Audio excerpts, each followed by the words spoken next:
Hello poker players, this is Steve again with another lecture in my cash game strategy series. This lecture is about straddling. Should we ever straddle? What can we learn about the person who straddles? How do we defend against a straddle? We will use game theory to help us with some of these answers.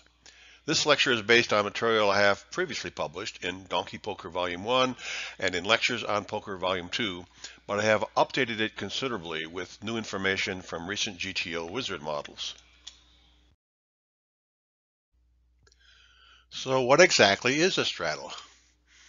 No, it's not a tasty pastry. Strudel. It's not a high jump technique or even a hurdling mistake. It's not a political strategy like political fence sitting. This one was from 1896. No, it's none of those things. In poker, a straddle is a voluntary blind posted by the straddler before the cards are dealt. There are many types of straddling. For example, there's the under the gun straddle, the button straddle, the Mississippi straddle, and restraddling. Here we have Gentili restraddling a restraddle of a restraddle. So we have many kinds of straddle rules, but since we don't have time to cover them all in a short video, I will restrict my analysis mostly to the under the gun straddle. You will be able to extrapolate my recommendations here to other straddle situations. This graphic shows a standard 8 max 1-2 game where the small blind has posted $1 and the big blind has posted $2. In a normal under the gun straddle scenario, the under the gun player posts double the big blind, which is $4 here. There are some card rooms that require a $5 straddle here, but the principle is still the same. The first player to act is normally the LJ-1 player who folds in this particular situation. Then the action proceeds normally around the table. When the action returns back to the straddler, he has the option to raise, which is why it is often called a live straddle. This is exactly the same procedure as a normal 1-2-4 game with 3 blinds, except that Mr. Straddler posts his third blind voluntarily. In the button straddle, the button posts the extra blind, and the action usually starts with the player to the left of the big blind, LJ-2 in this graphic. However, this is not always the case. In some card rooms, the action starts with a small blind, which is an atrocious rule. Nearly every rationale supporting straddling is flawed, though I don't have time to cover them all here. Yet there is one straddling rationale that has some merit. Suppose I have just lost a big pot, you say, and I am under the gun with a 30 big blind stack. I can create a short stack jamming advantage by straddling. Actually, this may be the only situation where under the gun straddling may be plus EV. Let's suppose we straddle under the gun with a 30 big blind stack, leaving 28 big blinds behind. 4 players call the straddle and the blinds fold. The pot is now 11.5 big blinds and the action is on us. Suppose we raise to 12 big blinds, which is a 10 big blind increase over our straddle. This would make the pot 21.5 big blinds. If we get one caller, the new pot would be 31.5 big blinds, and we would have 18 big blinds behind. Our flop SPR, which is the stack to pot ratio, would then be only about 0.6, which means that we should either just check our option or jam. Jamming seems pretty attractive since the limpers have probably capped their ranges by limping, so they are not very likely to call our jam. Let's assume that our total fold equity is 50%. Total fold equity is a chance that everyone folds, giving us a 10 big blind profit. What equity, when called, would we then need to make our jam profitable? The answer? About 30%, which we can achieve with nearly any 2 cards. Suppose our fold equity is 67% instead. Now we only need an equity when called of about 17%, which is always satisfied even against pocket aces. So what is our straddle jam strategy here? After losing a big pot with a short remaining stack, we wait until the button to chip up. When we are under the gun, we straddle to 2 big blinds. Then we jam with any two cards if there is no raise ahead of us. We will often be able to jam even after someone raises, though not with any two cards. This strategy is best when we are playing on a soft table without frequent raising. It is also best when our own play has not been noticeably nitty. I try this occasionally because it's fun and probably plus EV, and because losing my 30 or 40 big blind stack is not any kind of stress.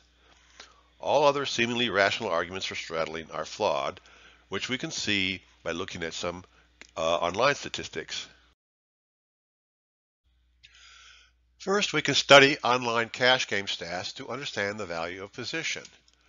This is a plot of our online NL50 profit for each position. Clearly, we make more profit from the button than from any other position. And we lose a huge amount from the blinds. We lose so much from the blinds because we must post them without having seen our cards. But we can extrapolate the non-blinds data to see how much we would win if we did not have those blinds to post, which is in purple here. This would be accurate if the dealer posted them for us, for example, out of the goodness of her heart. I call the difference between the extrapolated line and our actual losses in the blinds tax, shown here. This is about 0.92 big blinds per orbit, but it's less than the 1.5 big blinds that we actually pay to post the blinds. So we don't lose all of the money we post, mostly because we have good pre-flop position. But we clearly lose more in the big blind than we do in the small blind, about 60 to 70% of the amount that we post from each blind. Our next task is to estimate the magnitude of the under-the-gun straddle tax. I previously showed you that the blinds tax is nearly 1 big blind per orbit. This is the average amount we lose by posting our blinds. We post 2 big blinds when we straddle under the gun. Since the blinds tax is about 60% of the amount that we post in the blinds, we could guess that 60% of the straddle is also lost, which would be about 1.2 big blinds. This is much more than the 0.92 blind tax. Mr. Straddler does create improved pre-flop position by straddling. This benefit is similar to what the big blind normally experiences. But Mr. Straddler's post-flop position is the same whether he straddles or not, and he will usually be out of position in an inflated pot. So we can conclude that straddling is very expensive, about 1.2 big blinds per straddle with a 2x straddle, and about 1.5 big blinds per straddle with a 2.5x straddle. This might not seem like a lot, but it amounts to about 6 big blinds per hour in a Vegas 1-2 game with a $4 straddle. This is a huge leak, which would completely wipe out the profit for a strong player who would otherwise earn 5 big blinds per hour. The lesson is clear: don't straddle. It's now possible for us to explore straddling by using game theory. To do that, we can study the recently available GTO Wizard straddle model. I explored the ante plus straddle model with 100 big blind starting stacks, which is the same thing as 50 straddles. So the small and big blinds post normally, and the low jack posts 2 big blinds. But unlike a normal straddle game, everyone also posts as 0.1 big blind ante. So the pot contains 4.1 big blinds rather than the 3.5 big blinds in a normal straddle pot. This is 2.05 straddles in the GTO model compared to 1.75 straddles in a real game. This larger starting pot might slightly increase our opening range, though our lower starting stack of 50 straddles might tighten our range back up again. There is one final difference between this model and the real straddle situation. The straddle in the GTO model is not optional. In a real straddle game, Mr. Straddler chooses a straddle, which usually means he's not a strong player. But Mr. LoJack in the GTO Wizard model is a strong player. In fact, he's a perfect player who will play perfectly once he posts his 3rd blind. So let's look at what GTO Wizard recommends. This graphic shows the hijack opening range after the LoJack has effectively straddled. We started with 100 big blinds, which is 50 straddles. The hijack opens to 4 big blinds, which is 2 straddles. with a range of 24.4%. There is no calling range, no limping range at all. We can compare this chart with the equivalent non-straddle GTO model, shown here. This chart shows the opening range from the hijack with 50 big blind effective stacks. We open the two big blinds with a 22.2% range, and there is no limping range. So our hijack opening range after a straddle is just slightly wider than it would be without the straddle. This slight widening of our range is likely the result of the slightly larger starting pot. Notice also that our relative opening size is also the same, 2 straddles versus 2 big blinds. This suggests that we might be able to play our normal game after a straddle, opening with our normal GTO ranges with a bet size that is simply the normal multiple of the straddle size. We can perform the same analysis for when the cutoff has the opportunity rather than the hijack. This panel shows that our cutoff opening range is 29.1% and our bet size is 2 straddles. Again, we have no limping range. And this panel shows the opening range from the cutoff without the low jack straddle. We now have a 28.4% range for a 2.2 big blind open. And there is again no limping range. So our conclusion is the same as it was from the hijack. We can open with our normal GTO range with close to our normal bet size. We can repeat this analysis for the button and we will find a similar result. But the small blind straddle defense is somewhat different. Here we see that our small blind opening range is 26.8% with a 6.5 big blind opening size, which is 3 1/4 straddles. We also open limp with a 6.9% range, nearly all of which is mixed strategy openings except for the pocket twos. Overall, we have a plain range of 33.7%.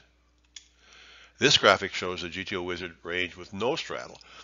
We open with a much larger 43.7% range and call with another 3.7% range for a total plain range of 47.3%.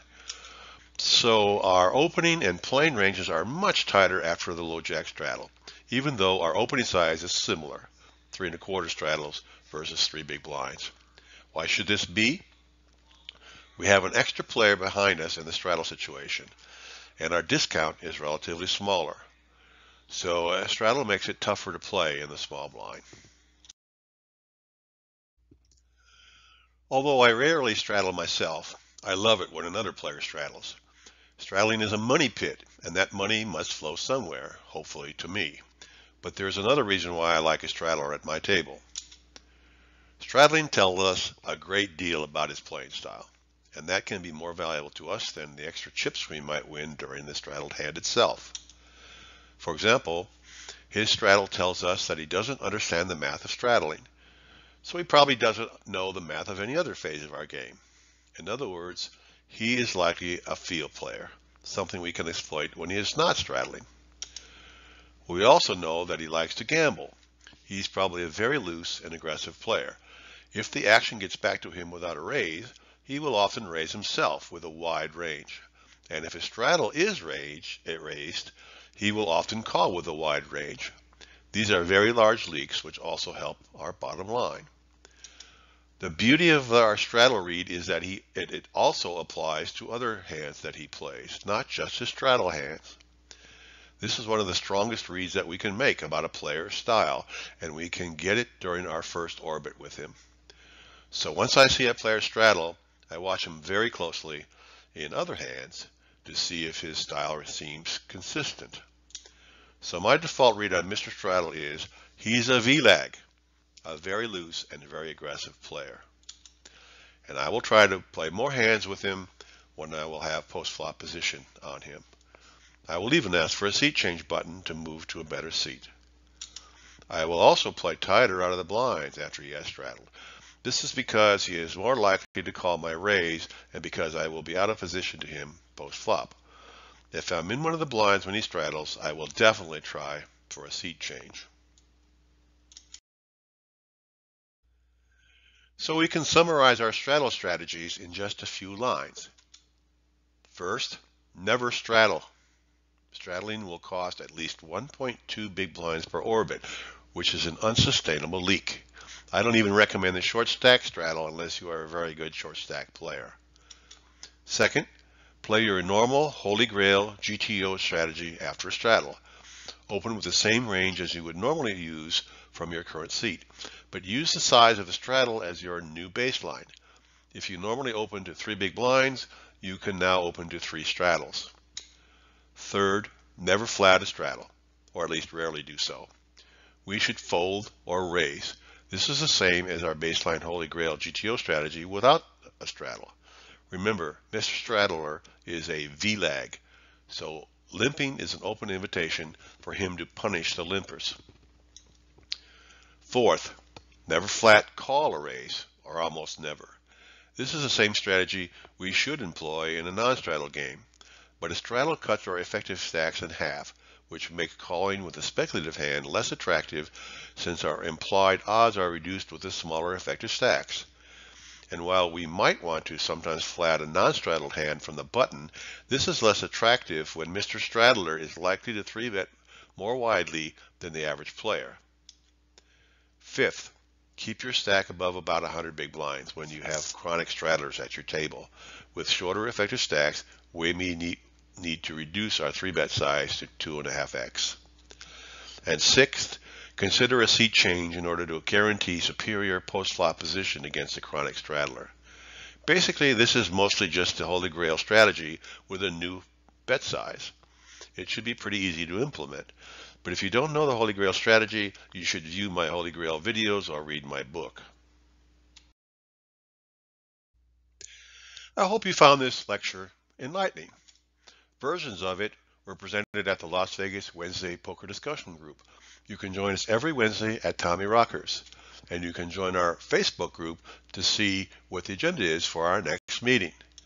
That's all, folks.